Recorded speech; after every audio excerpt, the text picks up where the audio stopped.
আদ্রিত আখির হাত ধরে তাকে নিয়ে গিয়ে পুলের পাশটায় বসালো। তার হাত ধরে থাকা অবস্থায় তার পাশে বসলো। এইদিকে গানটা গাইতে লাগলো। বকুলের মালা শুকাবে, রেখে দেব তার সুরভি,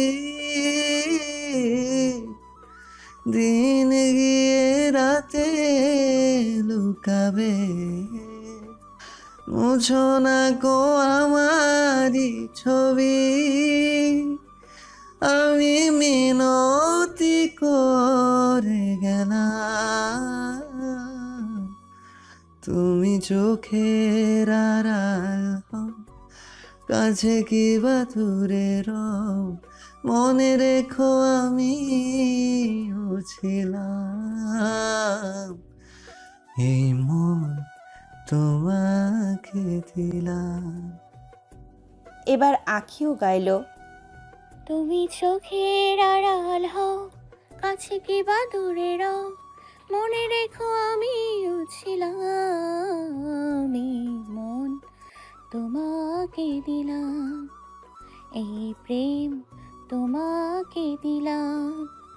তুমি চোখের আড়াল হও, কাছে কি বা দূরে রও, মনে রেখো আমিও ছিলাম, এই মন তোমাকে দিলাম, এই প্রেম তোমাকে দিলাম। দুজন একে অপরের দিকে তাকিয়ে গানটি গেয়ে গেল, যাতে ব্যক্ত করলো দুজন দুজনাকে নিজেদের মনের প্রেমময় ভাব। গান শেষে বেশ লজ্জায় পড়ল দুইজনই। একে অপর থেকে চোখ সরিয়ে নিল। পুলের পানিতে পা ভিজিয়ে রেখেছে দুইজন। বেশ কিছুক্ষণ নীরবতা পালনের পর আখি আদ্রিতের কাঁধে মাথা রেখে চাঁদের প্রতি দৃষ্টি স্থির করল। আদ্রিত আখির হাত নিজের হাতে নিয়েও নিজেও চাঁদের প্রতি মনোনিবেশ করল। আজকের এই পূর্ণ চাঁদ আখি আর আদ্রিতের জীবনের পূর্ণতার আভাস যেন দিয়ে দিচ্ছে। ভালোবাসি সুখ। আমি ভালোবাসি আমার ডক্টর সাহেবকে। তখনই পেছন থেকে আদৃশের ঝাঁঝালো স্বর কানে এলো দুইজনের। আদৃশ আখি বলে চেঁচিয়ে উঠল। আদ্রিত আখি কিছু না বুঝে হতভম্ব হয়ে উঠে দাঁড়ালে আদৃশ আর তাদের ভাবনার কোনো পথ না দিয়ে সোজা আদৃশের মুখে কিছু স্প্রে করলে আদ্রিত জ্ঞান হারিয়ে পড়ে গেল সাথে সাথেই। আদৃশ সেই সুযোগে একটা ধারালো ছুরি নিয়ে আদ্রিতের উপরে ঝাঁপিয়ে পড়তে নিলে আখি তাকে এক ধাক্কাতে বেশ দূরে ছিটকে ফেলে। তোমার সাহস হলো কি করে আদ্রিস আমার ডক্টর আদিত্যের উপর এভাবে অ্যাটাক করার? ওনার সাথে শক্তিতে পেরে ওঠার সক্ষমতা তো নেই তোমার, তাই ওনাকে অজ্ঞান করেছো, তাই না? তবে ভেবো না আমি বেঁচে থাকতে ওনার কিছু হতে দিব। আখি, তুমি এমনটা করো না আখি। কেন ওই আদ্রিতের প্রতি দরদ দেখাচ্ছ? তুমি তো শুধু আমার আখি। তুমি আমার সাথে চলো। আমি আমি আদ্রিতকে কিছু করব না। লজ্জা করলো না তোমার এই নোংরা মনে আবার আমাকে ফিরিয়ে নেয়ার কথা ভাবতে? অন্য নারীর শরীরে মন ভরে গেছে তো এখন এসছো আবার আমার কাছে? আখি, আখি আমাকে ক্ষমা করে দাও প্লিজ। ফুলপরি, আর কখনো এমন হবে না। চলো না আমার সাথে প্লিজ। আদৃশ কেমন জানি অস্বাভাবিক আচরণ করছে, যেন মানসিক ভারসাম্যহীন কেউ। আখি এবার বেশ তাচ্ছিল্য সহিত বলল, এই পাগলামি তোমার ততদিন ঠিক ছিল যতদিন তুমি এক আমিতে আবদ্ধ ছিলে আদৃশ। তোমার এসব এখন দেখতে আমার ঢং আর ন্যাকামো ছাড়া কিছু মনে হচ্ছে না। প্লিজ তুমি চলে যাও। আমি আমি তোমাকে না নিয়ে যাব না। এই বলে আখির হাত ধরে তাকে নিয়ে যাওয়ার প্রচেষ্টা করার উদ্দেশ্যে হাত বাড়াবে, তখনই তার মাথায় প্রচণ্ড জোরে একটা আঘাত করে পেছন থেকে কেউ একজন। সাথে সাথে আদৃশ জ্ঞান হারিয়ে লুটে পড়ে। আখির ঠিক সামনে দাঁড়িয়ে থাকতে দেখে হুডিওয়ালা মাস্ক পরিহিত কাউকে। বুঝতে তার বাকি নেই কে সেইজন। হুডিওয়ালা জন এবার ছুরি নিয়ে আদৃশের ওপর প্রহার করতে নিলে আখি তাকে এক ঘুষিতে বেশ দূরে ফেলে দেয়। তেরে গিয়ে এক টান দিয়ে তার মুখের মাস্ক খুলে ফেলে। চোরের মতো তাকিয়ে থাকে হৃদিকা তার দিকে। এবার আখি তাচ্ছিল্য হেসে বলল, আমি জানতাম হৃদিকা তুই নকল প্রমত্ত অঙ্গনা, যে নিজের স্বার্থের গায়ে আঘাত দেওয়ার লোকেদের খুন করে বেড়ায়, যাকে বলে বদ্ধ উন্মাদ। হ্যাঁ হ্যাঁ হ্যাঁ, আমি পাগল। আমি প্রমত্ত অঙ্গনা। আমি সবার খুন করেছি। ওই শিউলি, আব্দুল, মিশু, আমিরুল, নীলিমা, কলি, লিজান, ইয়াসমিন, সবার খুন আমি করেছি। আর এখন তোকেও মারবো, তারপর আত্রিশকে মারবো, আমি সবাইকে মেরে ফেলবো যারা আমার পথের কাঁটা হবে। তার মানে তুই সবাইকে মেরেছিস, কিন্তু কেন হৃদিকা? বুঝলাম তুই শিউলিকে মেরেছিস কারণ ও তোর আর আব্দুলের পথের কাঁটা ছিল, কিন্তু আব্দুলকে কেন মারলি? মিশু, আমিরুল, কলি, মিজান, তাদের সাথে তোর কিসের শত্রুতা ছিল? ওদের কেন মারলি তুই? আর প্রমত্ত অঙ্গনা নামে কেন মারছিস সবাইকে? হ্যাঁ, আমি মেরেছি ওদের। যারা আমার হতে পারে না তারা অন্য কারো কেন হবে? আব্দুল, ওকে আমি ভালোবেসেছিলাম। আমায় বলেছিল আমি শিউলির থেকেও বেশি সুন্দরী, আমাকে দেখলেও চোখ ফেরাতে পারে না, ও আমার জন্য শিউলিকে ছেড়ে দেবে। এই বলে রাতের পর রাত কাটিয়েছে আমার সাথে। কিন্তু পরে কি করলো? ধরা পড়ার পর আমাকে অগ্রাহ্য করে, ওই শিউলির জন্য উতলা হয়ে পড়ে, আমাকে এক মুহূর্তে ভুলে যায়। আমার পরিবারও আমার বিরুদ্ধে চলে গিয়ে ওই শিউলির প্রতি দরদ দেখাচ্ছিল। আমার সন্তান মেরে দিয়েছিল ওরা, তাই সেদিন ওই শিউলিকে মেরে ফেলি। সারা পরিবারকেও সেদিন মেরে ফেলতাম আমি, কিন্তু ওরা আমায় ধরে মানসিক হাসপাতালে দিয়ে আসে। ওখানে আমি বন্দি করে নেওয়া হয়। না জানি কত ধরনের ট্রিটমেন্ট করতো আমার ওপর। ঔষধ আর পাগলদের চেঁচামেচি সব কিছু আমাকে আরও বিরক্ত করে তুলতো। রোজ ওখান থেকে বেরিয়ে আসার সহস্র রকম চেষ্টা করতাম, কিন্তু পারতাম না। জানতাম আমি স্বাভাবিক আচরণ করলে আমাকে ছেড়ে দেওয়া হবে, আর আমি তাই করলাম। আমি এমনটা দেখলাম যে আমি একদম ভালো হয়ে গেছি। একটা মশা মারারও মনোভাব আমার মধ্যে আর নেই। আর দেখো না, তা কাজ করে গেল। ওই পাগলের ডাক্তাররা আমি শুধরে গেছি ভেবে আমায় ছেড়ে দিল। আমি বেরিয়ে এলাম। বাবা মা আমায় অনেক আদর করে ঘরে তুলে নিল। আমি তাদের কাউকে মারিনি, কারণ ওদের মারলে সরাসরি আমি ফাঁসতাম। তাছাড়া ওদের মারলে আমার থাকা খাওয়ার ব্যবস্থা কেমন হতো? ওদের বাঁচিয়ে রাখি আমি আমার স্বার্থে। কিন্তু আব্দুলকে মেরেই দিই, তারপর কিছুই ভালো লাগতো না। তোর কাছে এলে তোর দামি কাপড় চোপড় পেতাম, তোর দামি গাড়িতে চড়তে পারতাম, ভালো খাবার খেতে পারতাম। তাই ছোটবেলা থেকেই তোর পাশে পাশে থাকার চেষ্টা করে যেতাম আমি। কিন্তু ওই আমার বুড়ো বাপ তা হতে দিত না। তখন আব্দুলের খুনের তদন্ত চলছিল, তাই নিজেকে বাঁচাতে আমার বুড়ো বাপের সাথে ঢাকা চলে আসি।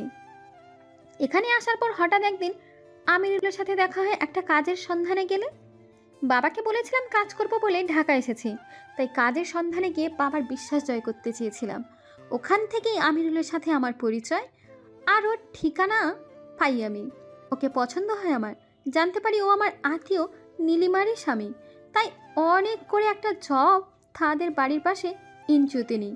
নীলিমা বোকা ছিল, আমি এনজিওতে যাওয়া আসার সমস্যা কথা বলল কয়েকদিন ওর ওখানে থেকে যেতে, আর পরে স্যালারি পেলে বাসা ভাড়া করে চলে যেতে। আমার কাজ হয়ে গেল। আমি ঢুকে পড়লাম নীলিমার ঘরে। অতঃপর আমিরুলকে আমার রূপের চালে ফাঁসালাম। আমিরুল আমাকে পেতে চাইলে আমি ওকে বিয়ের কথা বললাম, কারণ আব্দুল আমার সাথে যা করেছে তা আমি আবারও চাইনি আমার সাথে হোক। আমিরুল মেনে গেল, কিন্তু নীলিমা সবটা জেনে গেল, আমাকে ঘর থেকে বের করে দিল। কিন্তু আমিরুল পাগল হলো আমার জন্য, লুকিয়ে বিয়ে করে যশোর চলে গেল আমাকে নিয়ে। আমরা অনেক সুখী ছিলাম সেখানে। আমার নাম পরিবর্তন করায় আরও নির্দ্বিধায় যাচ্ছিল দিন। কিন্তু মিশু বড্ড পরেশান করত। আমিরুল যখন তখন ওর কাছে চলে যেত। আমিরুলের ভালোবাসা ও সময়ে আমার ভাগটা নিতে চেয়েছিল মিশু, তাই ওকে মেরে দিয়েছি।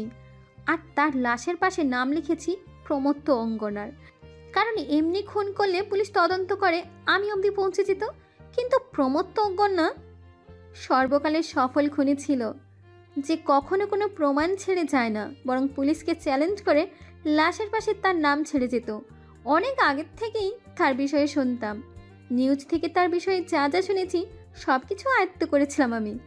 আর তার মতোই খুন করে তার নামেই চাপিয়ে দিয়ে মিশুর খুন, যাতে পুলিশ আমাকে না খোঁজে, প্রমত্ত অঙ্গনাকে খোঁজে। তারপর শান্তিতে থাকছিলাম, কিন্তু সমস্যা হলো নীলিমাকে নিয়ে। ও ওখানে চলে এসে সিন ক্রিয়েট করে, আমাকে বাজে বানাতে চায় সবার কাছে। তারপর নীলিমা কেস করলে আমি যখন আমিরুলকে বলি নীলিমাকে ছেড়ে দিতে, তখন আমিরুল তা করা থেকে মানা করে দেয়, কারণ ওর ভাগের পুরো সম্পত্তি ওর বাবা মা নীলিমাকে দিয়েছিলেন। তাই ও তাকে ছাড়তে চায়নি, বরং তার কাছে ফিরে গিয়ে সব কিছু ঠিক করে দিতে চাইছিল। আমার কথা যেন আমিরুল তখন ভাবাই বন্ধ করে দিয়েছিল। ওর কাছেও আমি পুরাতন হয়ে গেছিলাম, তাই ওকেও মেরে ফেলি। তারপর নীলিমাকে মারি, আর দোষ আমারও প্রমত্তঙ্গনার নামে। অতপর বরিশাল এসে পাই আজিজকে। ওকেও ভালো লাগে, কিন্তু পরিবারের জানাই না ওর কথা।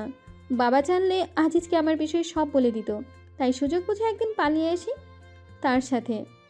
বাবাও ঢাকায় ছিল না, তোর সাথেও যোগাযোগ রাখতে পারতাম না। ভালো কাটছিল আমার দিনগুলো আব্বার। কিন্তু ওই যে আজিজ বেশ করে ঘরের বাইরে মানুষের সাথে বন্ধুত্ব করতে ভালোবাসতো, যা আমার পছন্দ ছিল না। তুই আমার আছিস, আমার থাক, কেন অন্যদের সাথে কথা বলবি? ওর আবার বেস্ট ফ্রেন্ড ইয়াসমিন ছাড়া হতো না, তাই ওই ইয়াসমিনকেও রাস্তা থেকে সরিয়ে ফেলে। কিন্তু ওর মৃত্যুতে শোকাহত হয় আজিজ, যা আমি মেনে নিই না। ও শুধু আমার ছিল, তবে অন্যের কথা কেন ভাববে ও? তখন জানতে পারি আমি প্রেগনেন্ট, কিন্তু ওর বাচ্চা আমি রাখতে চাইনি। যেখানে ওকেই মারার ধান্দা করছিলাম, তাই নিজে বাঁচতে ওকে সবার নজরে খারাপ করি, এমনকি তোর নজরেও। তারপর সুযোগ বুঝে নিজেকে আঘাত করি, তোকে ডাকি, ওকে ফাঁসিয়ে দিই। তুই ওকে জেলে দিয়ে দিস, যাতে ওকে প্রাণে মারতে না পারি আমি। তারপর তোর বাড়িতে আসি। আদৃশ্যের তোর জন্য পাগলামি ওর প্রতি আমায় পাগল করেছিল। এমন প্রেমিক পুরুষ পায় কজন? তুই ছোটোবেলায় থেকেই সব সুখ, সব আভিজাত্য পেয়ে এসেছিলি। তোর জীবনে কখনো কিছুর কমতি হয়নি। যেমন ভালো পরিবার পেয়েছিলি, তেমনই পাগলের মতো ভালোবাসা প্রেমিক স্বামী। আমার হিংসে হতো বড্ড। লুকিয়ে লুকিয়ে তোদের কার্যকলাপ দেখতাম। তোর জায়গায় নিজেকে দেখার খুব ইচ্ছে হতো আমার। তারপর নিজের রূপের জাদু চালাতে শুরু করি আত্রিশের উপর। প্রথম প্রথম ও আমার দিকে নজর দেয় না, ও তোর অন্ধ প্রেমিক ছিল না। কিন্তু আমিও হার মানিনি। ওর সামনে এভাবে আসতাম যে অবশেষে ও আমার দিকে তাকাতে বাধ্য হলো। আমি ওর সামনে খুব নম্র ভদ্র সাজার অভিনয় করতাম। একদিন তুই হাসপাতালে ছিলি, তখন তোর রুমে ঢুকে বসেছিলাম আমি।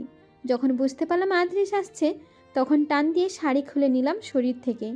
পেটিকোট আর ব্লাউজ পরা অবস্থায় পিছনে মুড়ে দাঁড়িয়ে এমন ভাব করছিলাম যেন আমি তখন শাড়িটা পরছিলাম।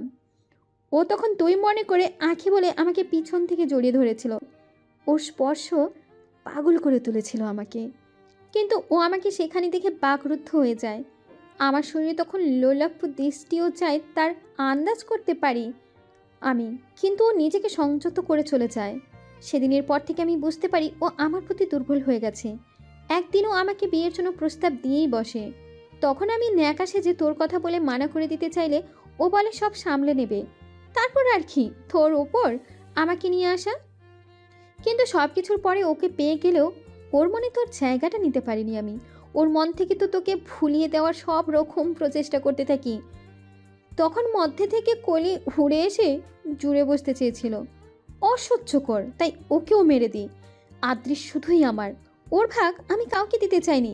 তারপর তোকে মারতে চাই, কিন্তু তুই যথেষ্ট শক্তিশালী ও চালাক।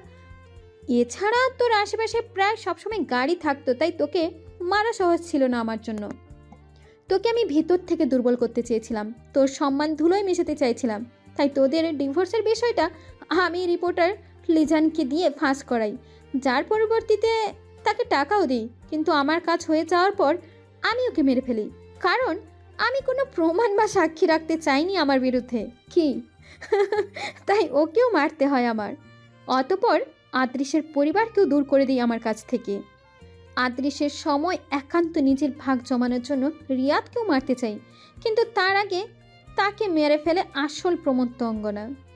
কিন্তু এইসব কিছু করার পরও আমি আদৃশকে পেতে পারি না। না জানি তুই কি জাদু করে রেখেছিস ওকে, মরে গেলেও তোর নাম বলবে না। সারা রাত কাটাতো আমার সাথে, কিন্তু ঘুমের ঘরে নাম নিত তোর। যার শরীরে আমি রাজ করতে পারলেও মনে তোর বসেছিল, যা আমি মানতে পারবো না, কখনোই না। তাই ওকেও মারবো ভেবে নিয়েছি, কিন্তু আজ তার আগে তুই মরবি। সেদিন রাতে আমার হাত থেকে বেঁচে গেলেও আজ বাঁচবি না।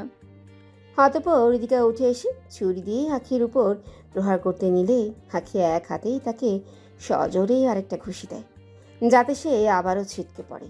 আখির অন্য হাতে ফোন ছিল, যাতে রেকর্ডারটাও অনেক আগেই অন করেছিল ঋতিকার হগচরে। তা ঝটপট বন্ধ করে ছুটে গেল নিজের ব্যাগের কাছে। ফোনটা হাতে নিয়ে না জানি কী সব টাইপিং করলো তাড়াতাড়ি। তারপর ফোন ব্যাগে রেখে ব্যাগ থেকে একটা ইঞ্জেকশন আর ওষুধ বের করলো আখি। ওষুধটা ভেঙে ইঞ্জেকশনে ভরে নিল।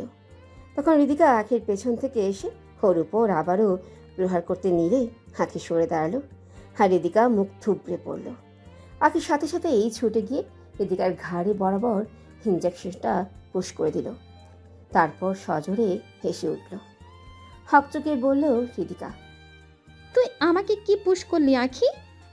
নতুন কিছু ঋতিকা, পুরাতনগুলো কম লাগছিল আমার কাছে তোর জন্য, তাই নতুন কিছু দিলাম। ভালোই লাগছে তোকে বিনা চুল আর দাঁতে দেখতে।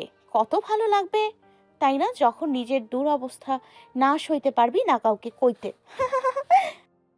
কি বলতে চাইছিস আখি তুই? বোকা ঋদিকা, কখনো বুঝতে পারিসনি আমি কে? কে তুই? আমি অপরাধীদের নাশ, প্রমত্ত অঙ্গনা। ফাজলামো করিস না আখি। প্রমোদ তো অঙ্গনা 13 বছর আগ থেকে খুন করেছে, আর তখন তুই আর আমি দুজনেই 12 বছরের কিশোরী ছিলাম।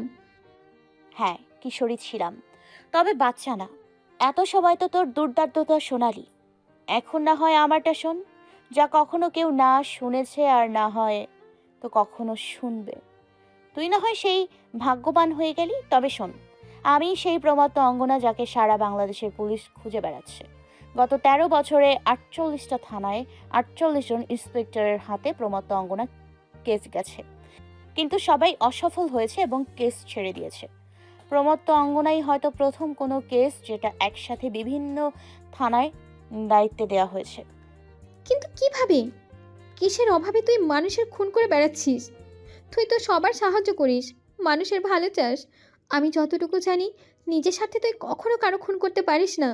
তবে কেন এত খুন? কেন করছিস এত খুন, কেন? দেশের স্বার্থে, এতে বসবাস করা সকল অসহায়দের স্বার্থে, ওই সকল পীড়িতদের স্বার্থে যারা টাকা আর ক্ষমতার অভাবে সঠিক বিচার পায় না। আমি কখনো জানতাম অসহায়ত্ব কাকে বলে, পীড়া কি হয়। আমার বয়স যখন 12, বরাবরই আমার বুদ্ধিমত্তা অনেক ছিল। আমাকে স্পেশাল চাইল্ড ট্যাগ দেওয়া হয়েছিল স্কুল থেকে, কারণ এমন বুদ্ধি আর যোগ্যতা সম্পন্ন লোক পৃথিবীতে খুবই বিরল। আমার বয়সের বাচ্চারা যতটুকু বুঝতো, আমি তাদের তুলনায় 4 গুণ বেশি বোধ শক্তি সম্পন্ন ছিলাম। তার উপর ভয়ঙ্কর ছিল আমার রাগ জেদ। বাবা আমার দেখাশোনার জন্য একজন আপুকে রেখেছিলেন। ওনার সাথে সম্পর্ক আমার জন্মের পর থেকে। মাম্মাম বলেছিলেন আমার জন্মের পর উনি অনেক দুর্বল হয়ে পড়েছিলেন, তাই আনিকা আপুকে রাখা হয় আমার জন্য। মাম্মামের পর যদি কারোর কোলে মাথা রেখে শান্তি পেতাম, তবে সে ছিল আনিকা আপু। ওনার কোনো সন্তান ছিল না, উনি আমাকে নিজের সন্তানের মতোই আদর করতেন। আমি ওনার বাড়ি যাওয়ার জেদ প্রায় করতাম, কিন্তু উনি নিয়ে যেতেন না, এতে বাবা বকতেন। ওনার বাসা আমাদের বাড়ি থেকে বেশ দূরে ছিল না, তাই একদিন লুকিয়ে ওনার পিছু নেই, উনি ঘরে ঢুকে গেলে ওনার পিছু আমিও ঢুকি ওনাকে সারপ্রাইজ দিব ভেবে। কিন্তু ঢুকতেই পাশের কক্ষের দিকে আমার দৃষ্টি যায়। দরজাটায় বেশ উন্মুক্ত ছিল, আর সেখানে বিছানায় নগ্ন শরীরে নোংরামতে মত্ত ছিল 2 নরনারী। আমি তখন এসবের কিছুই জানতাম না, আর না তো বুঝতাম। বিষয়টা আমার কাছে নতুন থাকলেও ভালো কিছু না বুঝতে পারি। চিৎকার করি মাম মাম বলে আর চোখ ফিরিয়ে নেই। তখন তাদের রান্নাঘর থেকে বেরিয়ে আসে আনিকা আপু, আমাকে হাত ধরে টেনে নিয়ে আসে বাইরে অনেক দূরে। আমাকে বলে, আখি মামুনি, তুমি যা দেখেছো তা তেমন কিছুই না, ওসব তুমি মনে রেখো না কেমন।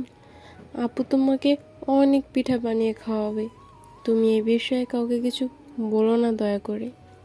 আমি তখন আনিকা আপুর চোখে জল স্পষ্ট দেখতে পাই, আর ওই পুরুষটার চেহারাও আমি স্পষ্ট দেখেছিলাম।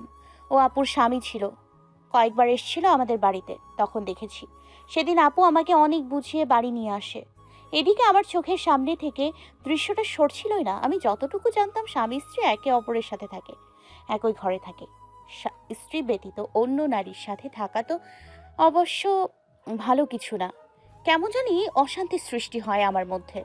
কাউকে বিষয়টা জানাবো কি না তাও বুঝে উঠতে পারছিলাম না। পরের দিন আমি আপুর শরীরে অনেক লালচে দাগ দেখতে পাই। আপুকে জিজ্ঞেস করলে বলে পড়ে গিয়ে ব্যথা পেয়েছে, কিন্তু তা মারের দাগ ছিল। আমি বুঝতে পেরেছিলাম বিষয়টা কেমন মাথায় চড়ে বসছিল আমার। আপু বিষণ্ণ মনে থাকতো প্রায় সারা দিনই, যা আমাকে আরো অস্থির করে তুলেছিল। আপু আমাকে অনেক মিনতি করে বলেছিল কাউকে কিছু না বলতে। এদিকে রাতের ঘুম আমার হারাম হয়ে গেছিল। ছোট্ট সেই হৃদয়ে তোলপাড় হতে শুরু হয়েছিল। তারপর থেকে আমি আপুর পিছু নিয়ে প্রায়ই ওনার বাড়ি যেতাম, আর যখনই যেতাম তখনই দেখতে পেতাম আপুর স্বামী ওনার সাথে বাজে ব্যবহার করছে। আপু আমাকে সেখানে যেতে মানা করত। একদিন সেই বাজে লোকটা আমাকে সেখানে দেখে বলে ওঠে, এই মালটা তো তোর থেকেও বেশি জোর। একবার শুয়ে দেখতে পারলে তো কাজ জমতো, কিন্তু কি করব, বড় লোকের মাল, শুতে গেলেও হাত পড়বে। একে দূর করে রাখিস, নয়তো তুই তো জানিস আমায়, ভুল করে এই মালেও হাত দিতে পারি। আপু সেদিন আমাকে নিয়ে চলে আসে, কথাগুলো আমার কানে বাজতে থাকে। এগুলো খুব বাজে আর খারাপ কথা ছিল তা বুঝতে পারি আমি। ভেতরের অস্থিরতা আরো বেড়ে যায় আমার। আবার একদিন লুকিয়ে গিয়ে তাদের জানালা দিয়ে দেখতে পাই অর্ধনগ্ন অবস্থায় আপুর স্বামী সাদাত আর ওই মেয়েটা দাঁড়িয়ে আছে। আপুর স্বামী আপুকে অনেক মারছে আর বলছে, তুই আসার সময় পাস না, মজার টাইমে এসে বিরক্ত করিস। এই বলে আপুকে অনেক মারে। আমি কি করব ভেবে পাচ্ছিলাম না। আমি ছুটে আটকাতে গেলে আপু তার স্বামীকে ছাড়িয়ে আমাকে নিয়ে বেরিয়ে আসে। তারপর আমাকে বলে, তুমি এখানে এসো মা, ওটা রাক্ষস, তোমাকে মেরে ফেলবে। তুমি কেন ওই রাক্ষসের সাথে থাকো আপু? তুমি আমাদের ওখানে একেবারে চলে আসো না। আমি বাবাকে বলে ওই শয়তানটাকে শাস্তি দেয়াবো। না রে মামুনি, তা হয় না। ও ছাড়া আমার যাওয়ার যে আর কোনো জায়গা নেই, এটাই আমার নিয়তি। কিছুই বুঝতে পারলাম না আমি কি করব কি না। হঠাৎ আবার একদিন স্কুল থেকে এসে দেখি আপু বাড়িতে নেই। আবার ছুটলাম ওনার বাড়ির উদ্দেশ্যে। তখন ওনার জানালার কাছে গিয়ে থমকে গেলাম। ফ্যানের সাথে ঝুলন্ত আপুর লাশ। চোখ দুটো যেন বেরিয়ে আসার উপক্রম ছিল ওনার। নিচে দুজন বলাবলি করছিল। যা হবে দেখা যাবে, একে বাড়ির পেছনে পুঁতে দিবি, কেউ টের পাবে না। এমনিতেই নাকের দম করে রেখেছি, রাগের মাথায় মেরে ফেলেছি, এবার বাঁচতে তো হবেই আমাদের। ওরা আপুর লাশ নামাতে মগ্ন থাকলে আমি চিৎকার করে পাশের বাড়িতে যাই। তারপর আশেপাশের লোকজনকে জড়ো করি। সবাই ওদের হাতে নাতে ধরে থানা দেয়। কিন্তু ওই মেয়ে লিসার বাবা নিজেই এসেছিল যাতে কি না কি করে তাদের ছাড়িয়ে নেয়। যথেষ্ট সাক্ষ্য প্রমাণ থাকলেও সেগুলো এক প্রকার অগ্রাহ্য করা হয়। আমি এ বিষয়ে বাবাকে বললে বাবা বলেন, মারে, আমি যথেষ্ট চেষ্টা করেছি ওদের সাজা হোক, কিন্তু কেসটা কোর্ট অবধি যায়নি। গেলে না হয় কিছু করা যেত, কিন্তু ওদের বিরুদ্ধে কোনো উপযুক্ত প্রমাণ নেই। কেউ ওদের খুন করতে দেখেনি, আর আজকাল কেউ এসব খুন খারাপের ধান্দায় পড়তে চায় না। সবাই নিজেদের নিরাপত্তা নিয়ে আগে ভাবে। কিন্তু আমি তো দেখেছি বাবা। তোর চোখের দেখাই কি হবে মা? উপযুক্ত প্রমাণ তো নেই। হয়তো সেদিন আপুর জায়গায় আমি হলে আমার বাবা সেই জায়গায় সাদাতকে মেরে ফেলতো। কারোর ক্ষমতা হতো না সাদাতকে বাঁচিয়ে নেয়ার। সাজাও হতো ওর, কারণ আমি বাবার নয়নের মণি। আমার বাবার প্রচুর ক্ষমতা, কিন্তু আপুর কেউ ছিল না। সেদিন বুঝতে পেরেছিলাম এই পৃথিবীতে আমার মতো সবাই সোনার চামচ মুখে দিয়ে আসে না। এই পৃথিবীতে স্বার্থপরদের সংখ্যা অনেক বেশি। আর পুলিশ ব্যবস্থা সম্পর্কেও আমার ভালো ধারণা হয়ে গিয়েছিল সেদিন। বেশি কিছু না হলেও এটা বুঝতে পেরেছিলাম, টাকার ক্ষমতাই আজকাল হয়তো সব। যেখানে ক্ষমতার জোরে সাদাত ফুর্তি করে বেড়াচ্ছিল, সেখানে আনিকা আপু নির্মম হত্যার শিকার হয়েও ন্যায় পেল না। আমার ঘুম যেন উধাও হয়েছিল। চোখ বন্ধ করলেই আপুর প্রাণহীন উন্মুক্ত চোখগুলো চোখের সামনে ভেসে উঠত।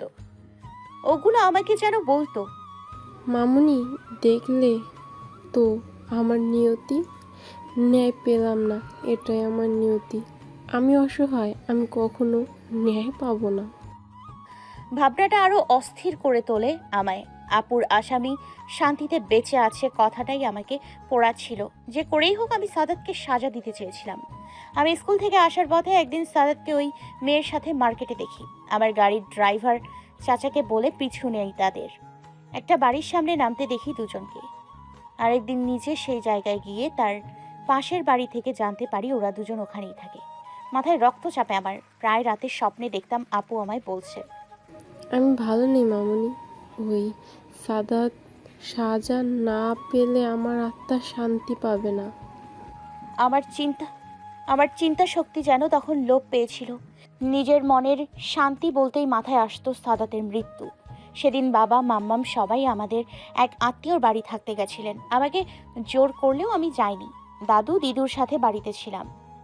রাত তখন 3টে। দিদুর পাশে শুয়েছিলাম আমি। তখন কৌশলে নেমে আসি বিছানা থেকে। কিচেন থেকে সেই সব থেকে ধারালো ছুরি। বাড়িতে সিসিটিভি আছে জানতাম। এমনকি সাদাত যেখানে থাকতো সেখানেও আমি চেয়েছি আপু যেমন নিজের খুনের ন্যায় পায়নি, তেমন সাদাতও না পাক।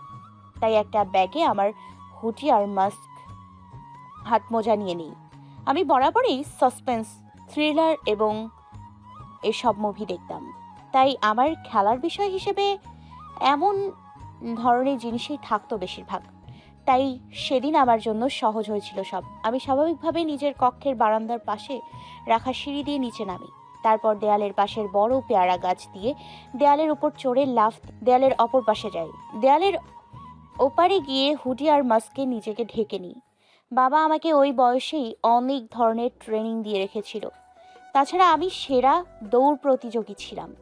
তখন প্রায় 1 ঘন্টার রাস্তা 25 মিনিটে দৌড়ে শেষ করে দিই আমি। সাদাতের কক্ষের বেলকনির দিকটা খোলা থাকায় সেখান দিয়ে অনেক কষ্ট সরব কক্ষে প্রবেশ করে যাই। দুজন তখন উন্মুক্ত শরীরে শুয়েছিল, ওপরে শুধু একটা চাদর রেখে। আমি তাদের পাশে এগিয়ে যাই আর তারা কিছু বুঝে ওঠার আগেই নিশার গলায় ছুরি রেখে সাদাতের গলায় শেষ করে দিই। আমার হাতের টানটায় এত জোর ছিল যে তারা চিৎকার করার আগেই প্রাণ বেরিয়ে গেছিল। ওদের উন্মুক্ত প্রাণহীন চোখ দেখে পেয়েছিলাম সেদিন মনে শান্তি। ওদের রক্ত আমার মাথায় চড়া রক্ত নামিয়েছিল। মনের বোঝা নেমে গেছিল সেদিন। বুক ভরে নিঃশ্বাস নিয়েছিলাম। চলে আসতে নিব, কিন্তু মন চাইছিল না। যে আইন ব্যবস্থা আপুকে ন্যায় দিতে পারেনি, তাদের চ্যালেঞ্জ করতে মন চাইল। বাবা আমার প্রায়ই প্রমত্ত অঙ্গনা বলে ডাকতো। আমি একদিন জিজ্ঞেস করেছিলাম, প্রমত্ত অঙ্গনা মানে কি? এর মানে হলো পাগল মেয়ে, নারী। তুই যে সারাদিন পাগলামি করিস তাই আদর করে। বাবা আদর করে ডাকলেও এই নামের সত্তা আমার মধ্যে জীবিত ছিল। সেদিন আমি জানতে পারি, তাই নিজের পরিচয়ের স্বরূপ সেখানে লিখে আসি, প্রমত্ত অঙ্গনা। ক্ষমতা ছড়ে অন্যায়কারীদের বেঁচে বেড়ানো বানায় না। অতপর যেভাবে গিয়েছিলাম সেভাবেই চলে আসি। সেদিনকের পর শান্তিতে ঘুম হয় আমার। আপুকে আর স্বপ্নে দেখিনি। পুলিশ এসে ওদের নগ্ন লাশের পাশে এসব লেখা দেখে হতভম্ব হয়ে যায়। সিসিটিভি ফুটেজ থেকে ওরা হুডিওয়ালা মাস্ক পরা কেউ একজন ছাড়া আর কোনো রহস্যের সন্ধান পায় না। তারপর ভালো যাচ্ছিল দিন, স্বাভাবিক চলছিলাম আমি। হঠাৎ আমারই ক্লাসমেটের বস্ত্রহীন লাশ পাওয়া যায় একটা খালের পাশে। ওকে ধর্ষণের অপরাধে 4 জনকে গ্রেফতার করা হয়ে গেলে তারাও ছাড়া পেয়ে যায় টাকার জোরে। ততদিনে এসব ধর্ষণ বিষয়ে অনেক কিছুই বুঝতে পারতাম। ও অনেক মেধাবী আর ভালো মেয়ে ছিল। ওর বাবা সাধারণ স্কুল শিক্ষক হলেও মেয়েকে ভালো স্কুলে পড়াচ্ছিলেন। তাকে নিয়ে অনেক স্বপ্ন ছিল ওনার। এক মেয়েই ছিল অনেক আদরের, যার মৃত্যু থেকেও বেশি কষ্ট দান করেছিল ওনাকে, তার খুনিদের সাজার ব্যবস্থা করতে না পারায়। মেয়ের এমন মৃত্যু মেনে নিতে না পেরে উনি আত্মহত্যা করেন। কিন্তু খুনিরা উন্মুক্ত ফুর্তিতে ঘুরছিল। তাদের অল্পক্ষণের তৃপ্তির জন্য নষ্ট হলো 2টি তাজা প্রাণ। এরপর থেকে আমার ভেতরে সেই অশান্তি আবার জেগে যায়। বুঝতে পারি মনের শান্তি কিসে। লেগে পড়ি আবার সে অভিযানে। খুব বিচক্ষণতা নিয়ে সবকিছু প্ল্যান করি। 4 জনের সবার খোঁজ নেই। তারপর এক একজন করে সুযোগ বুঝে সবাইকে মেরে ফেলি। আর আমি হয়ে উঠি এক সফল খুনি। আমার সকল যোগ্যতা আমি ওই অপরাধীদের তাদের আসল প্রাপ্তি পাওয়াতেই লাগিয়ে দিই। তারপর থেকে যখনই এমন কিছু শুনতাম, তখনই মনের শান্তির খোঁজে তাদের শেষ করে দিতাম। যারা পৃথিবীতে বিশৃঙ্খলা সৃষ্টি করে, মানুষ হয়েও রাক্ষসের রূপ নেয়। এখন হয়তো ভাবছিস, তোকে আর আদৃশকে কেন মারিনি? আরে, তোদের এত সহজে কেমনে মারতাম? যে প্রমত্ত অঙ্গনা অন্যদের জন্য ন্যায় করছিল, সে নিজেই অন্যায়ের শিকার হলো। তাই তোদের সহজ মৃত্যু আমার কাছে অনেক ছোট মনে হচ্ছিল। আমি তোদের শাস্তি সম্পর্কে সে রাতেই ভেবে নিয়েছিলাম, যে রাতে তোরা প্রথম মধুর ক্ষণ উদযাপন করছিলি। আমি যেদিন ঘর থেকে বেরিয়ে আসি, সেদিন ঘরে হিডেন ক্যামেরা লাগিয়ে আসি, যাতে তোদের ওপর নজর থাকে আমার সব সময়। তোর জন্য স্পেশাল ভাইরাস ক্রিয়েট করি আমি। বাবা চেয়েছিলেন আমি সায়েন্টিস্ট হই, কিন্তু আমি ডক্টর হতে চেয়েছিলাম। তাই বাবা নিজের পছন্দ অনুযায়ী আমাকে বিজ্ঞান সম্পর্কে অনেক কিছুই আয়ত্ত করান। সায়েন্টিস্ট না হলেও আমি অনেক কিছুই জানি সে বিষয়ে। তোর শরীরে ভাইরাস আমি দিয়েছি। আদৃশ তোর রূপে পাগল হয়েছিল, তোর ভদ্রতার ন্যাকামতে পাগল হয়েছিল। তাই ওর সামনে তোকে নোংরা আর বিশ্রী প্রমাণ করলাম। এমনকি নকল প্রেগনেন্সির রিপোর্টও আমি দিয়েছি, যার ফলস্বরূপ তোদের সুখের সংসার ভেঙে গেল। এখন বল কেমন লাগলো খেলা রিদিকা? আমি তোকে ছাড়বো না আখি। আমি পুলিশকে, আত্রিশকে, সবাইকে বলে দিব তুই সব কিছু করেছিস। বলার অবস্থায় থাকলে তো ঋতু পাখি জানতে চাইবি না এই ইনজেকশনটা কিসের ছিল? আর মাত্র 5 থেকে 10 সেকেন্ডের মধ্যে তুই কথা বলার ক্ষমতা হারাবি। এমনকি হাত পায়েরও নড়াচড়া তেমন করতে পারবি না। শরীরে জোর থাকলেও হাঁটা চলার এক প্রকার অক্ষম হবি তুই। দেখ তোর কপাল কত ভালো, আজকে তোকে ঔষধটা দিব ভেবেছিলাম এখান থেকে গিয়ে, কিন্তু ভুলবশত ঔষধটা এই ব্যাগেই রয়ে গেল। কিন্তু যেমনটাই হোক কাজে আসলো। ইন্সপেক্টর জিসান এখনই এসে যাবেন। অনেকদিন ধরে আমাকে খুঁজছিল বেচারা। যাক, আমার দোষ নিজের ঘাড়ে নিলি তুই। নিজেই স্বীকার করলি তুই প্রমত্ত অঙ্গনা, যা যা স্বীকারোক্তি স্বরূপ সোজা গেল জিসানের কাছে। এখনই এসে তোকে নিয়ে যাবে। বাকি আমি আরও একটু মশলা লাগাবো। আর তোর এমন অবস্থা যে আসল প্রমত্ত অঙ্গনা সম্পর্কে ওকে কিছু বলতেও পারবি না। রিদিকা এবার হাঁকির দিকে রাগে তেড়ে আসতে নিল, পারল না, এমনকি কিছু বলতেও পারল না। গালি দিবি আমায়, মারবি? চল তোর ইচ্ছে পূরণ করি। জিসান এসেই গেছে, আমার ষষ্ঠ ইন্দ্রিয় বলছে আয় তোকে তোর স্টাইলেই ধরা খাওয়াই। কথাটা বলেই হাঁকি সেখানে পড়ে টেনে নিজের উপর রিদিকাকে নিয়ে আসে। গলায় রিদিকার হাত চেপে ধরে। এভাবে দেখা যাচ্ছে যেন রিদিকাই ধরে আছে, ওকে মারতে চাইছে। এদিকে রিদিকা কিছুই করতে পারছে না, শুধু মাথা নাড়িয়ে মানা করছে হাঁকিকে। হাঁকি চিৎকার করছে, রিদিকা ছাড় আমায়, আমি তোর কি ক্ষতি করেছি? মারিস না আমায়, ছাড়, কেউ বাঁচাও।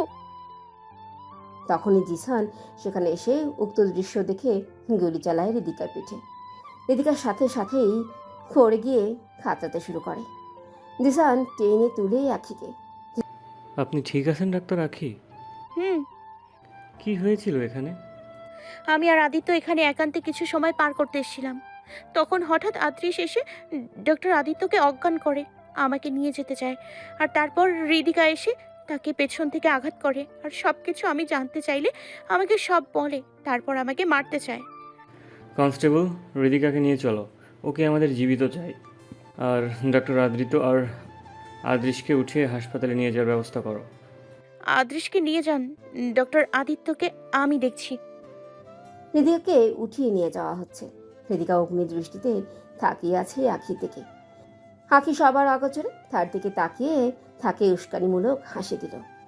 আখি আদিতে জ্ঞান ফিরলে আদিতে হকচকিয়ে উঠে হাকিকে জিজ্ঞেস করে, আখি, তুমি ঠিক আছো তো? আদৃশ তোমাকে কিছু করেনি তো? আরে না, আমি ঠিক আছি, উঠুন আপনি। আখি আদিত্যকে হয়ে যাওয়া সব কিছু বলে যায়, শুধু নিজের দিকটা পড়ে। অতঃপর আদিত্যকে নিয়ে বাড়ি চলে যায়। হাসপাতালের বিছানায় পড়ে আছে রিদিকা। গুলির ক্ষত এখনও সারেনি, সুস্থ হলেই পুলিশ জেলে নিয়ে যাবে। এদিকে না তো কিছু বলতে পারছে আর না তো হাত পা ভালো করে নাড়াতে। জিসান বেশ কয়েকবার তাকে অনেক কিছুই জিজ্ঞেস করে, কিন্তু বলতে চাইলেও বলতে পারে না রিদিকা। এমনকি লিখতে চাইলেও তাও পারে না। ডাক্তার বলেছে ওর শরীরের কর্মক্ষমতা নেই বললেই চলে।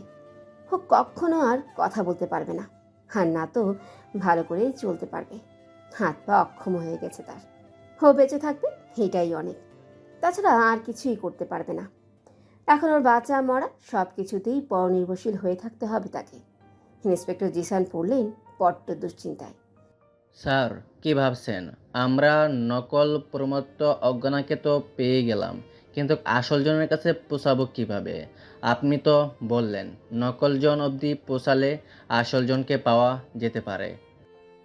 না সুমন, আমার মনে হয় না ওই আসল জনকে আর পাওয়া যাবে বলে।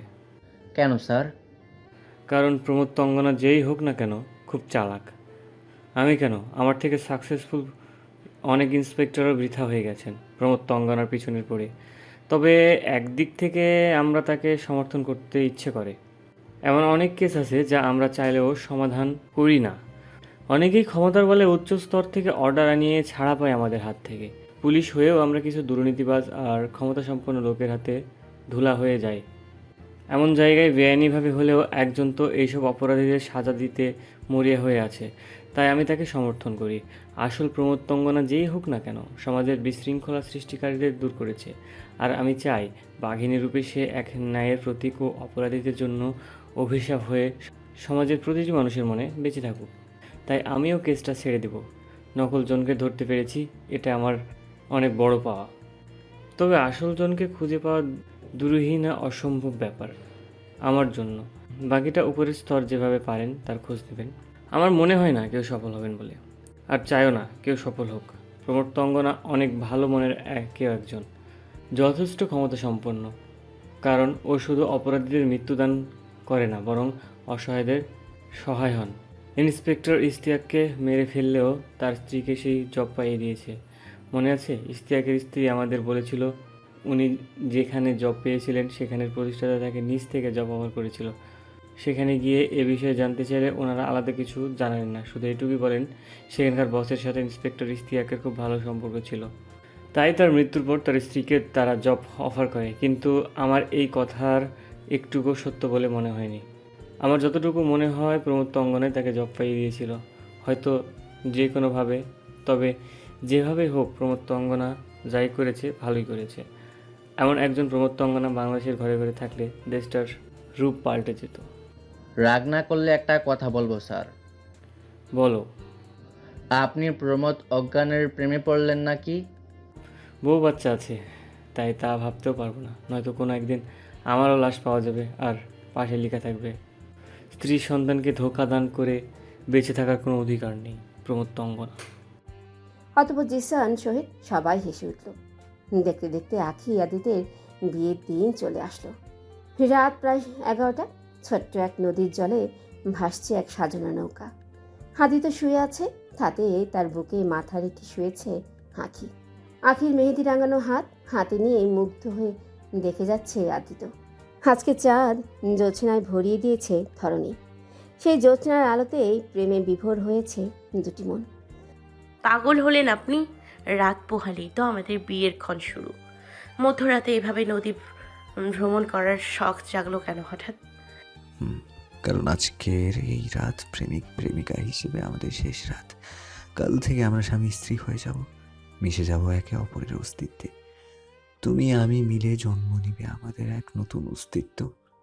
তাই বিয়ের আগে এই সুন্দর ক্ষণটা উপভোগ করতে চাই আমি তোমার সাথে। একটা কথা জবাব দেবেন? আজকাল তো যে কেউ জীবন থেকে কারোর চলে যাওয়ার পরপরই অন্যকে নিয়ে আসছে। সেখানে আমার ফিরে আসার কোনো আশা না থাকা সত্ত্বেও আপনি আমারই পথ চেয়ে রইলেন। তুমি আছো তো এই জীবনে সুখ আছে আখি। তুমি ছাড়া যে আমি জীবন্ত লাশ, প্রাণহীন কেউ জীবনের রং কি করে ভরবে? আপনি আমাকে এত ভালোবাসেন কেন? আমি কি খুব জরুরি আপনার জীবনে? আপনি সত্যি একটা পাগল। তোমার পাগল। আচ্ছা ডাক্তার সাহেব, কখনো যদি আমার খুব বড় কোনো সত্য আপনার সামনে আসে, আমি যদি আপনার কাছে থেকে বড় কিছু লুকিয়ে যাই, আপনি কি আমায় ভুল বুঝবেন? ছেড়ে চলে যাবেন না আমায়? হাদিত এবার উঠে বসে, হাকিকে বুকের সাথেই জড়িয়ে নিল শক্ত করে। যে বিষয়ে তুমি আমার থেকে লুকাবে নিশ্চিত কোনো কারণ থাকবে, আর আমি তোমার লুকানো সত্য কখনো জানতে যাব না। আমি ততটুকুই জানবো যতটুকু তুমি আমায় বলবে, আর কিছু মন দিয়ে বুঝে নেওয়ার চেষ্টা করব। আর যদিও বড় কোনো সত্য কখনো সামনে আসে যা আমাকে তোমার থেকে দূর করবে, তাকে আমি মিথ্যা বলে অদেখা করে দিব, কারণ আমার শুধু তোমাকে চাই। আই লাভ ইউ ডাক্তার সাহেব। Love you more. আমার ডাক্তার সাহেবা, জানো আজকে তোমাকে কেমন জানি আলাদা লাগছে। তুমি তো এমনিতেই মোহনীয়, কিন্তু আজকে মোহনীয় ভাবটা বেশি। আর এমনটা কেন লাগছে জানতে পারি? কারণ তুমি মিস থেকে আমার মিসেস হতে চলেছ। দিনটা শুরু হয়ে গেছে। হাদিত আখিকে দেখালো, তখন রাত 12টা বাজে। আখি তা দেখে হেসে আবারও আদিত্যকে জড়িয়ে ধরল। আচ্ছা ডাক্তার আদিত্য, আমি যে মা হতে পারবো না তাতেও কি আপনার কোনো অসুবিধা নেই? এমন কথা আবারও শুনতে চাই না আমি আখি। আমার শুধু তুমি হলেই চলবে। আর ডাক্তার হয়ে এমন কথা আর যাকেই হোক তোমার মুখে মানায় না। তোমার জায়গায় যদি আমি বাবা হতে অক্ষম হতাম, তুমি কি আমায় বিয়ে করতে না? এইসব কথা আর মাথাতেও আনবে না বলে দিলাম। ঠিক আছে। আখি আদিত্যের বুকে মাথা রেখে রহস্যময়ী একটা হাসি দিয়ে বলল, আখির বিয়ে তড়িঘড়ি শুরু হয়েছে। বিয়ের লেহেঙ্গাতে আখিকে দেখে চোখ ভরে এলো তার বাবা মায়ের। আখি এগিয়ে গিয়ে তাদের সালাম করলো। এই তো সেদিন নার্স হাতে রেখে বলেছিল, স্যার আপনার একটা ফুটফুটে রাজকন্যা হয়েছে। সেদিন কোলে নিয়ে কত আদর করেছিলাম তা শুধু আমি জানি। আমার সেই পাগলি প্রমত্ত অঙ্গনা যে আজ কত বড় হয়ে গেছে বিশ্বাস হচ্ছে না নিজের চোখে। বাবা মাম্মাম, তোমরা এমনটা করলে আমি কিন্তু যাব না। পরে ডক্টর আদিত্য আবার সুইসাইড করতে নিলে ড্রাইভার কিন্তু তোমাদের। এমনি কাজ দিয়ে আমার এত টাকার মেকআপ নষ্ট করছো। আখির কথায় সবাই হেসে ফেলে। আহিল ওর কান মুড়ো দিয়ে বলল, ওই বাটপার ওয়াটারপ্রুফ মেকআপ করিয়ে ঢং করছিস? বাবা মনে আছে তোমার ডাক্তার যখন ওকে এনে তোমার কোলে দিয়েছিল তখন ও সাথে সাথে হিসু করে দিয়েছিল? ভাই আমি তোকে ছাড়বো না। মাম্মাম বাঁচাও আমায়, নিজের বিয়ের দিনও শ্যাওলা গাছের পেতনি পড়ে গেছে আমার পিছন, বাঁচাও আমায়। দাঁড়া, এক্ষুনি তোর ঘাড় মটকাবো। সবাই হাসতে লাগলো। বিয়েটা একটা কনভেনশন হলে রাখা হয়েছে। বরের সাজে আদিত্যকে দেখে তার বাবা মায়ের মন চুরিয়ে গেল। আদিত্য বাবা মাকে সালাম করে নিল। দুজনেই দোয়া করলেন তাকে। জলদি করে চল, আখিমাকে ঘরের লক্ষ্মী করে ঘরে নিয়ে আসি। হয়েছে, আর ঢং করতে হবে না তোমায়। যা করেছো, আমার ছেলেটাকে মারতে বসেছিলে আর এখন ঢং করা হচ্ছে। অভিনয় করা বন্ধ করো আরিয়ান। আমার আখিমা আমার জন্য আসছে এখানে, তোমার কিছু হয় না। ও শায়লা, আমার কথাটা তো শুনো। অদ্রিত চলে আয় জলদি, আমি দেখি কোন দিকে কিছু কম পড়েছে কিনা। দেখলি তো তোর মা কিভাবে চলে গেল। ভুল করে গেছি, ক্ষমা করা কি যায় না? চিন্তা করো না বাবা, আমি মায়ের সাথে কথা বলবো। হ্যাঁ বাবা চলো, আমিও কথা বলবো মায়ের সাথে। সিয়াম, তুমিও মিহিকে নিয়ে আসো। আদিত্য বরের গাড়িতে উঠবে তখনই কোথাও হতে ছুটে এলো রিঙ্কি। আদিত্যকে জড়িয়ে ধরতে যাবে তার আগে আদিত্য সরে দাঁড়ালো। শালা বেগম তার দিকে এগিয়ে যেতে নিলে ওনাকে আটকালো আদিত্য। মা আমি দেখছি। কি ব্যাপার, এখানে কি করছো তুমি রিঙ্কি? আচ্ছা তুমি প্লিজ আখিকে বিয়ে করো না, আমি তোমাকে অনেক ভালোবাসি আদ্রিত। দেখো রিঙ্কি, আমি তোমার ভালোবাসা সম্মান করি, কিন্তু আমি তার প্রতিদান দিতে পারবো না। আমি আখিকে খুব ভালোবাসি। তুমি আমার কাছে যে ভালোবাসা চাও তা তোমাকে তো কি কাউকেই দেয়া আমার পক্ষে সম্ভব না।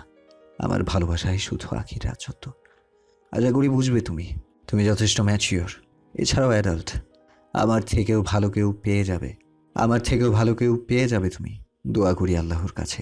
চলি। আদিত্য গাড়িতে উঠে চলে গেল। রিঙ্কি ফ্যালফ্যাল দৃষ্টিতে তাকিয়ে রইল তার যাওয়ার পানে।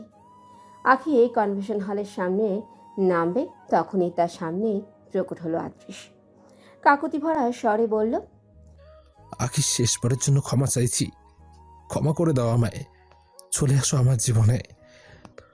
আমি আমার ভাগের সাজা পেয়ে গেছি, কিন্তু আর সইতে পারবো না তোমার দূরত্ব। আমি আমি পাগল হয়ে যাব আখি তোমাকে ছাড়া। আর সাজা দিও না আমায়, সেই ভুল আর আমি করব না। ফিরে আসো আমার জীবনে প্লিজ।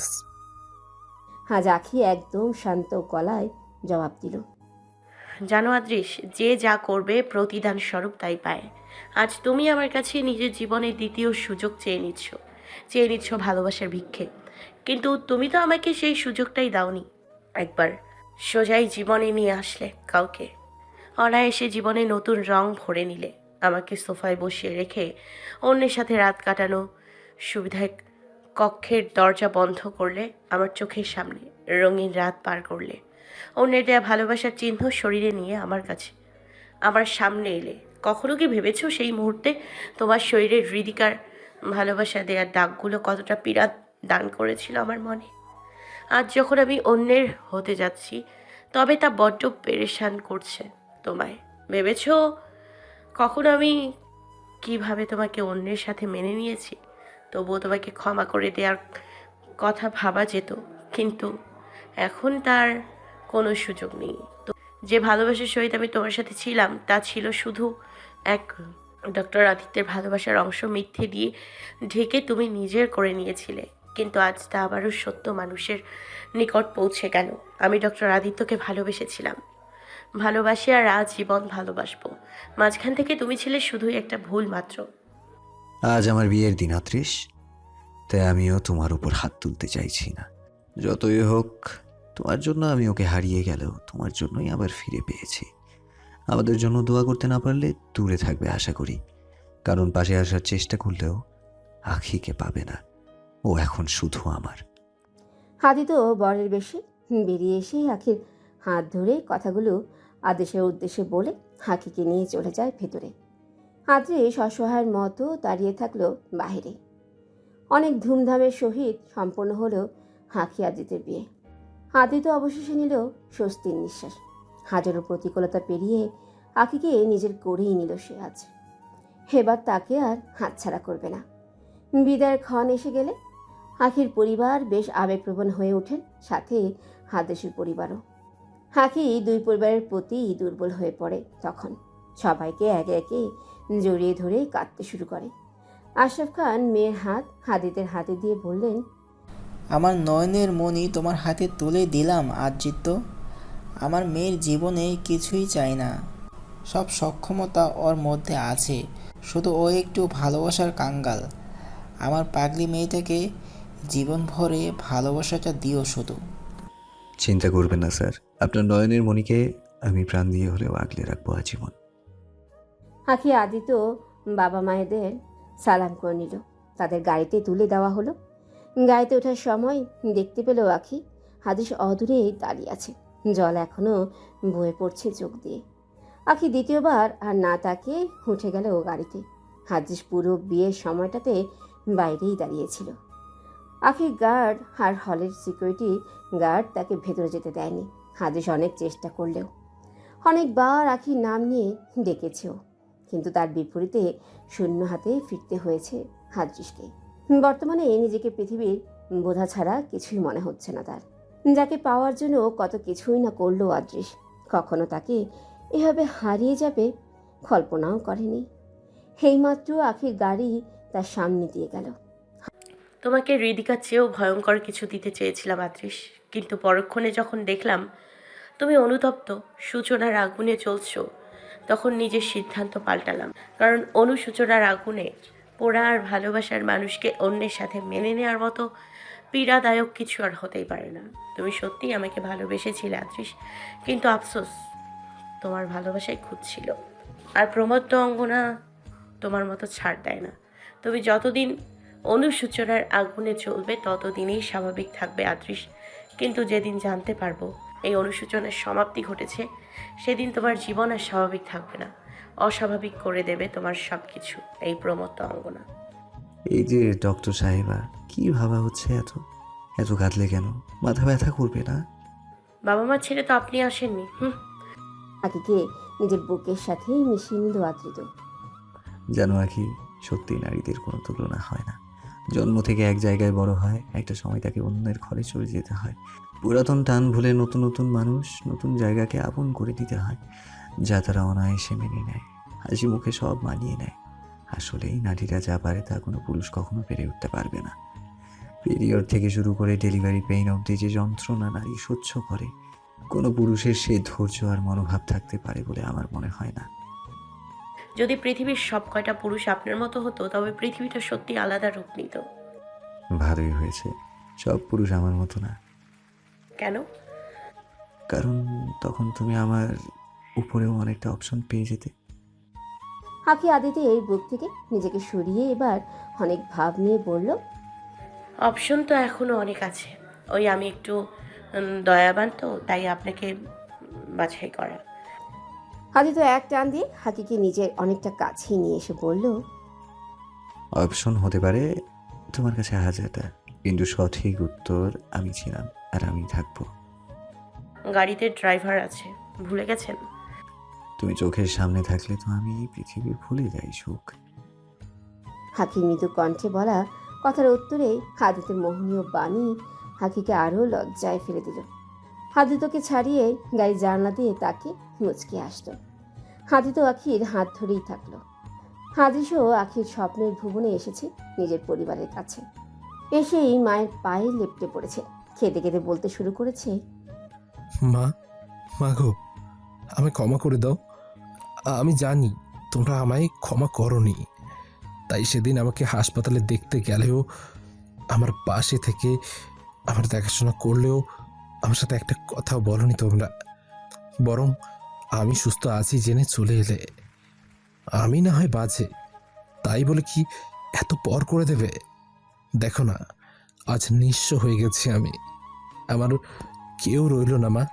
ওই ওই রিদিকা আমার সব কেড়ে নিল আমার আখিকেও। মায়ের মন আর শক্ত রাখতে পারলে না। হাদিসকে পা থেকে তুলে চোখের জল মুছে দিয়ে বললেন, ভেবেছিলাম তোকে কখনো ক্ষমা করব না, কিন্তু মা হয়ে যে নিরুপায় আমি। 9 মাস গর্ভে ধরেছি তোকে আমি, কি করে পর করে দিব? ভাইয়া, ভাবি, আমায় আমায় ক্ষমা করে দাও। আমায় ক্ষমা করে দাও তোমরা। আমি সত্যি আজ লজ্জিত তোমাদের কাছে। আমার তোর উপর আর কোনো রাগ নেই আদ্রিস, তুই তোর ভুলটা বুঝতে পেরেছিস, সেটাই অনেক। তোমরা আমার সাথে চলো, আমরা আমরা আবার একসাথে থাকবো। না আদ্রিস, এমনটা আর হয় না। আমরা এখানে আর বেশি দিন থাকবো না। আমি একটা ব্যবসা শুরু করেছি, আর কম দিনে অনেক উন্নতি হয়েছে। কয়েকদিনেই নিজের উদ্যোগ্য নিজের একটা বাড়ি তৈরি করার কাজ লাগাবো। কেন ভাইয়া, আমাদের বাড়ি আছে তো? না রে, ওই বাড়িটা ওর বাবা তোর নামে লিখে দিয়েছে। আমি নিজের ক্ষমতায় নিজে সব কিছু করতে চাই নতুন করে। ভাইয়া, এখন আমার সব কিছুই তো তোমার। প্লিজ, তোমরা আমায় ফিরিয়ে দিও না। আমার সাথে চলো, আমি আমার সব কিছু তোমার নামে লিখে দেব। আমার চাই না আর কিছু, শুধু শুধু তোমরা সাথে চললেই হবে। না রে, আর তা হয় না। তুই বরং নিজের জীবন নতুন করে শুরু কর, আমরা তোর পাশে আছি। পর করে দিলে না তোমরাও? ওই আখি নামক নির্দয়ের মতো তোমরাও পর করে দিলে আমায়। ভালোই করেছ, এটাই আমার প্রাপ্য। আমি কারো আপন না, কারণ না। আদ্রিস, শোন আমাদের কথা। হাদ্রেশ কাঁদতে কাঁদতে বেরিয়ে চলে এলে হাদিলের ডাকে কান্না দিয়ে। আখিকে শায়লা মা আর আশিকা মিলে হাদিদের কক্ষে নিয়ে এলেন। আখি, তোর কিছু প্রয়োজন হলে আমাকে ডাক দিবি কেমন? এত ভারী সাজে ক্লান্ত লাগছে হয়তো, যা তাড়াতাড়ি ফ্রেশ হয়ে নে, তারপর রেস্ট কর। মামুনি, আমি আসলে একটা কথা বলতে চাইছিলাম। বল। আঙ্কেল যা করেছিলেন তা ওনার জায়গা থেকে ঠিকই ছিল, কিন্তু তারপর তো উনি সেটাকে নিজের ভুল হিসেবে ধরে নিয়েছেন। শুধু যে ডক্টর আদিত্যের প্রাণের বদলে উনি বিয়েতে রাজি হয়েছেন তেমনটা নয়। সেদিন আমি ওনার চোখে শুধু ডক্টর আদিত্যের জন্য ভালোবাসা নয়, অনুশোচনাও দেখতে পেয়েছিলাম, তাই বিয়ের জন্য রাজি হয়েছি। তাছাড়া এঙ্গেজমেন্টের দিন আঙ্কেল নিজের অনেক কাছের আত্মীয়দের তাদের মুখের ওপর জবাব দিয়েছিলেন সবার সামনে, যখন ওনারা আমার আর আদিত্যের বিয়ে নিয়ে আঙ্কেলকে অপদস্থ করতে চাইছিল। আঙ্কেল সত্যি অনুতপ্ত মামুনি, তোমাকে অনেক ভালোবাসেন, ওনাকে আর কষ্ট দিও না। ওকে, ভেবে দেখবো তোর আঙ্কেলের কথা। এখন তুই ফ্রেশ হ। অদ্রিত সিয়ামের সাথে কি জানি গল্প করছে, একটু সময়ে চলে আসবে। শায়লা মির্জা কথাগুলো বলেই চলে গেল। এবার ঈশিতা বলল, তোকে একটা মেরে দাঁত সব কটা ফেলে দিব, যা বলছি এখান থেকে। 2 সন্তানের মা হয়েছে, কিন্তু সুবুদ্ধি উদয় হলো না। বড় ভাবি, আমি তোর সম্মান দিব। বই গেছে আমার। মস্কার সূচক ভঙ্গিতে চলে গেল ঈশিকা। আখি হেসে কক্ষে চলে গেল। পুরো কক্ষ যেন নতুন রূপ ধারণ করে আছে। চারিদিকে এই ফুল ডেকোরেশন পুরো আখির পছন্দ অনুযায়ী করা হয়েছে। গোলাপের পাপড়িতে ছড়ানো বিছানার একপাশে একটা বেগুনি রঙের শাড়ি রাখা পেল আখি, সাথে একটা চিরকুট। এই যে আমার মিসেস, ভারী সাজটা খুলে শাড়ি পরে নিও, চুলগুলো ছেড়ে হালকা কাজল দিও। আমার সুখকে যে আমার ওভাবেই পছন্দ। আখি হেসে শাড়িটা নিয়ে ওয়াশরুমে ঢুকে গেল। শাওয়ার নিয়ে শাড়িটা পরে চুল মুছতে মুছতে বেরিয়ে এলো এবার। আখিকে হঠাৎ এমন রূপে বেরোতে দেখে ওখানে আটকা পড়ল হাদিদের চোখ। যতবারই এই রমণীকে দেখে ততবারই যেন তার প্রেমে নতুন করে পড়ে। হাদিদের ধ্যান ভঙ্গ করলো আখি। এই যে ডাক্তার সাহেব, ফ্রেশ হলেন কখন আর কোথায়? শেরওয়ানি খুলে দেখি শার্ট পরে নিয়েছেন, আর এইভাবে জায়নামাজে বসে কি করছেন? ফ্রেশ আমি অন্য ওয়াশরুমে হয়েছি, যাতে আল্লাহর কাছে শুক্রিয়া আদায় দেরি না হয়। উজু করে আসুন ডক্টর সাহেবা, শুক্রিয়া আমরা একসাথে আদায় করব আল্লাহ তাআলার কাছে। আমি এক্ষুনি আসছি। আঁখি অজু করতে চলে গেল। অতঃপর দুজন একসাথে আল্লাহর শুকরিয়া আদায় করে 2 রাকাত নামাজ জামাতের সহিত আদায় করে নিল। নামাজ শেষে আখির চোখে আদিত্য নিজে কাজল দেওয়ার জেদ ধরল। কথা অনুযায়ী তাই করল সে। আখিও মানা করল না। চলো, কোথায়? গেলেই বুঝতে পারবে। আখির হাত ধরে তাকে ছাদের দিকে নিয়ে আসলো আদিত্য। ছাদে প্রবেশ করতেই আরেক দফা চমকে গেল আখি। সারাটা ছাদ সাজানো, চারিদিকে ফুল ও বেলুন, তাছাড়া অজস্র মোমবাতি। ছাদের এক প্রান্তে একটা বিছানা পাতানো, তার চারিদিকে সাদা পর্দায় আবৃত, ওপরের দিকটা খোলা। সব কিছু আখির সুন্দর এক কল্পনার মতো মনে হচ্ছে। আদিত্য আখিকে নিয়ে বিছানাটাতে বসালো, তার কোলে মাথা রেখে শুয়ে পড়ল চট করে। অনেক দিনের স্বপ্ন ছিল আখি, তোমার কোলে শুয়ে জ্যোৎস্না বিলাস করব, আজ পূর্ণ হলো অবশেষে। তুমি হয়তো ভাবছিলে আখি, এত পাগল হয়ে বিয়ে করেছি, হয়তো প্রথম রাতেই তোমার কাছে পেতে চাইব, কিন্তু আমি এমন কিছুটা ভাবিনি। শারীরিক সম্পর্কের জন্য তো পুরো জীবন পড়ে আছে। বাসর রাতের প্রিয়তমার কোলে জ্যোৎস্না বিলাস করার ক্ষণ আর কত সময় থাকবে? শারীরিক সম্পর্ক ভালোবাসার একটা অংশ মাত্র, পুরো ভালোবাসাটা জুড়ে তার রাত চলতে পারে না। আমার ক্ষেত্রে তো একদমই না। তোমার কি খুব খারাপ লাগবে যদি আজকের রাতের কিছুটাক্ষণ তোমার কোলে শুয়ে কাটাই? বরং অনেক গুণ বেশি ভালো লাগবে। আখির কথার বিপরীতে আদিত্য মিষ্টি হাসি উপহারে দিল। বেশ কিছুক্ষণ আদিত্য আখির সাথে গল্প করল। নিজের মনে জমে থাকা আখির জন্য সেই লুকান্ত অনুভূতিগুলো আজ সব জানানোর প্রচেষ্টা করে গেল তাকে। আখি তার মধ্য দিয়ে আদিত্যের মাথায় হাত বুলিয়ে দিতে থাকলে এক পর্যায়ে আদিত্য ঘুমিয়ে গেল। জ্যোৎস্নার আলোতে আদিত্যের সুদর্শন চেহারা আরো সুদর্শন লাগছে আখির কাছে। আজ এই গম্ভীর পুরুষের জন্য তার মনের ভালোবাসা ও সম্মান আরো 1000 গুণ বেড়ে গেল। আমি সত্যিই ভাগ্যবতী ডক্টর আদিত্য। শুভ্রতা আপু ঠিকই বলেছিলেন, আল্লাহ যা করেন ভালোর জন্যই করেন। আমার কপালে নিশ্চিত ভালো কিছু আল্লাহ তাআলা রেখেছেন। আমার ভাগ্যে আপনার মতো কেউ লেখা ছিল, তাই আল্লাহ এই বিশ্বাসঘাতককে সরিয়ে দিলেন আজ। আমি এটা বুঝতে পারলাম। আজকে আপনি আরেক দফা প্রমাণ করে দিলেন আপনাকে ভালোবেসে আমি ভুল করিনি। আদৃষ্ট প্রথম দিনেই আমায় কাছে টেনেছিল। সে জায়গায় জীবনের এতটা বৎসর একা পার করেও আজ ভালোবাসার মানুষকে এত কাছে পেয়েও নিজেকে সামলে রাখলেন, বরং রাতটাকে আরও রঙিন করলেন নিজের বুকের অফুরন্ত ভালোবাসার অনুভূতি প্রকাশের মাধ্যমে। আজ আমার চোখে আপনার সম্মানটা আরও বেড়ে গেল। কথাগুলো বলেই আখি বেশ কিছু সময় আদিত্যের মাথায় হাত বুলিয়ে দিল। অপলকে দেখে গেল তাকে বেশ কিছুক্ষণ। এবার পাশের একটা বালিশ নিয়ে তাতে শুইয়ে দিল আখি আদিত্যকে খুব যত্ন সহকারে। তার কপালে আলতো করে চুমু আর কাটল। অতঃপর নিজেই আদিত্যের বুকেই মাথা রেখে তাকে জড়িয়ে ধরল। মির্জা হাউজের বাইরের রাস্তায় বসে আছে আদৃশ, বারবার তাকাচ্ছে বাড়িটার দিকে। বুকের ভিতর চলছে তোলপাড়। তুমি ঠিকই বলেছিলে আখি, যে যা করবে তাই পাবে। নিয়তি দেখো না আমারটা কিভাবে আমাকে ফিরিয়ে দিল। সেদিন তোমাকে বাইরে রেখে আমিও অন্য সাথে রঙিন রাতে মগ্ন ছিলাম। হয়তো সেদিন তুমিও এমনভাবে কেঁদেছ, এমন যন্ত্রণা পেয়েছ। সেদিন বুঝতে পারিনি তোমার কষ্টটা। এমনটা স্বাভাবিক মনে হচ্ছিল আমার কাছে। মোহের পর্দা পড়ে গিয়েছিল আমার চোখে। কিন্তু আজ যখন চোখের সামনে তুমি অন্যের হয়ে গেলে, তখন বুঝতে পারলাম সেদিন সেদিন তোমার কতটা কষ্ট হয়েছিল। দেখো না, আজ তুমি অন্যের বাহুতে, আর রাস্তায় বসে তোমার ভালোবাসার হাহাকারে পুড়ে মরছি আমি। সেদিন যদি নিজেকে সামলে নিতাম, তবে আজ সেই পরিণতি হতো না। হৃদিকা শুয়ে আছে হাসপাতালের বিছানায়। ভেতর জাগ্রত হলো, সারাদিন অচেতনের মতো পড়ে থাকতে হয় তাকে। মুখ ফুটে চাহিদাটাও বলার সক্ষমতা নেই তার। প্রতিশোধ নেওয়া তো দূর, এমন জীবন নিয়ে বেঁচে থাকাও এবার দুরূহ হয়ে পড়েছে।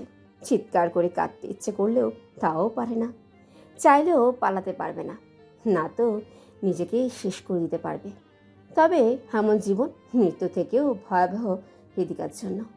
অসহায়ের মতো পড়ে থাকা ছাড়া আর কিছুই করার নেই তার। সাত সকালে চোখ খুলে হঠাৎ আখিকে সামনে দাঁড়ানো দেখে ভেতর থেকে ঘাবড়ে উঠে হৃদিকা। রাগে গা জ্বলে যাচ্ছে তার, কিন্তু কিছুই করতে পারছে না।